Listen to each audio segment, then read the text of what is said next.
For this particular intersection, we'll cross over. We'll go on the carriage path down Commonwealth Avenue. There are little markings, and we'll be all set. Are we ready?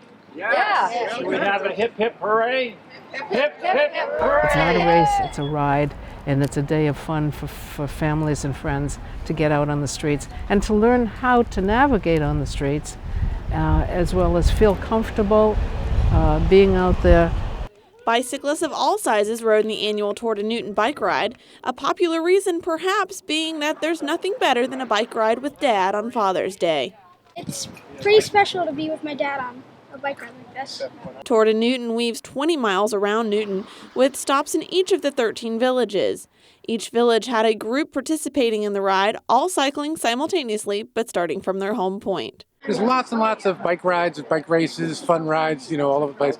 This is a unique thing. This idea of 13, groups of people all simultaneously moving over the whole circle around the city, and the idea that every time you get to each village and there's people that greet you and they tell you a little bit about it. So it's kind of recreational entertainment. It's real easygoing and fun. Tour de Newton hopes to educate that it's not only easy to go village to village without your car, but it can also be safe.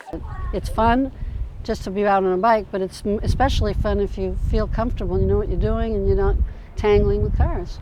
Along the route, cyclists conquered the road and also collected refreshments and buttons at each village.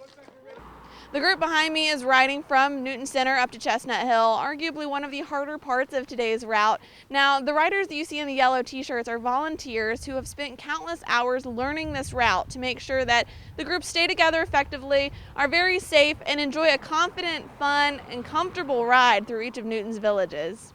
The t-shirts are basically a safety measure, so the leader and the sweep can immediately identify who the people are. When Bike Newton said they were looking for volunteers, I thought, well, this is an opportunity to help some other people who are less frequent riders to come out and enjoy, see some of the villages in Newton that they don't know anything about, and hear a little about the history of those villages. The success of the day was certainly focused on safety, but also fun and the idea that even if you've lived in Newton for 20 years, there are still likely things to discover. We love the comments when people say, oh, I've never been here before. I didn't know this was in Newton.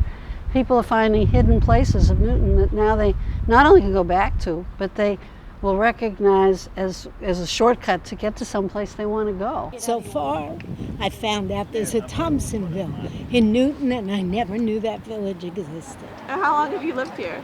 For 20 years. Reporting for Newton News, I'm Ashley Davis.